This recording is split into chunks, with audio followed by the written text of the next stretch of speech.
ini seperti apa terkait laporan Inara, kah benar terkait illegal access?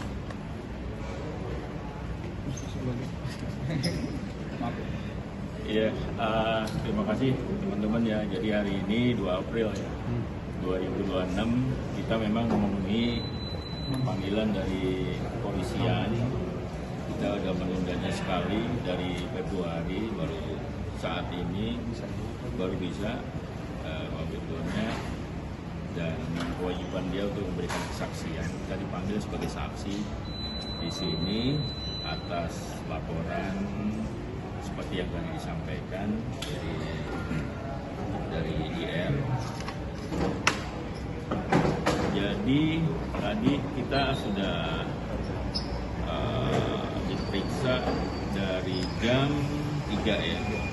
Dari jam 3 sampai sekarang itu kita mungkin sekitar 28 pertanyaan, tapi satu pertanyaan itu ada beberapa sub pertanyaan. Jadi kalau di total mungkin hampir sekitar 80-an pertanyaan yang sudah dijawab. Jadi pada prinsipnya pertanyaan-pertanyaan yang bersangkutan dengan laporan tentang illegal access.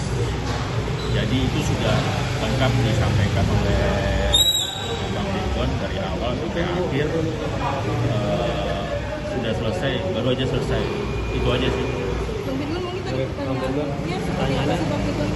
Untuk detailnya banyak ya, kan ada anak-anak pertanyaan juga. Nanti mungkin bisa tanya ke penyidik ya. Pertanyaan mana? Sebenarnya sama-sama aja ya. Saksi yang lain juga mungkin tanya sama terkait illegal access yang dilaporkan dia anak.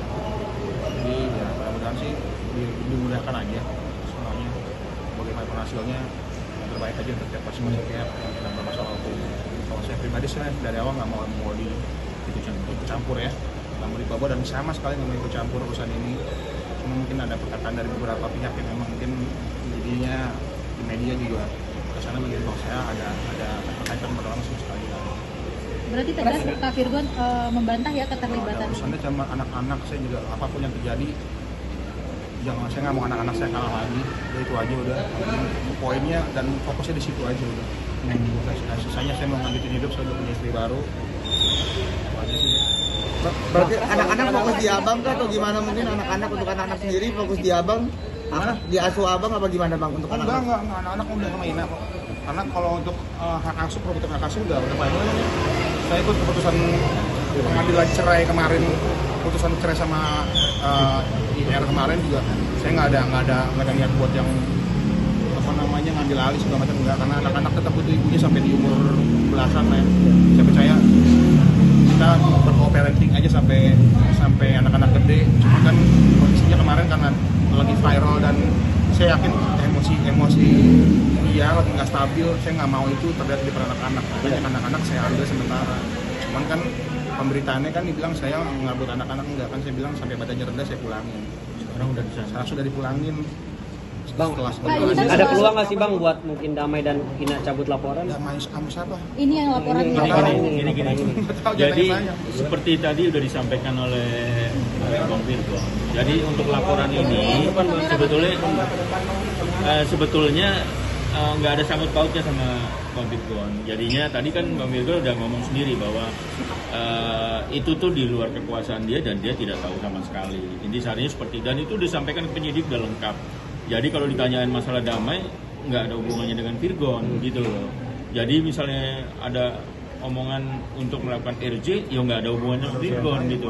Karena kan dianya sebatas saksi, jadi saksi kan nggak ada hubungannya dengan masalah Damai, masalah apa. Jadi kalau ada hal-hal yang bersinggungan dengan permasalahan Firgon secara pribadi untuk kasus ini, kelihatannya nggak tepat gitu aja.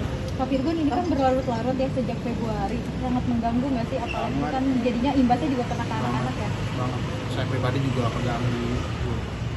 Dosa-dosa lama saya konkret lagi, ya. Enggak ada untungnya buat saya sama sekali gitu saya. Cuman yang saya cemaskan adalah ke depannya jejak digital yang kalian tinggalkan untuk anak-anak saya itu agak, menurut saya agak.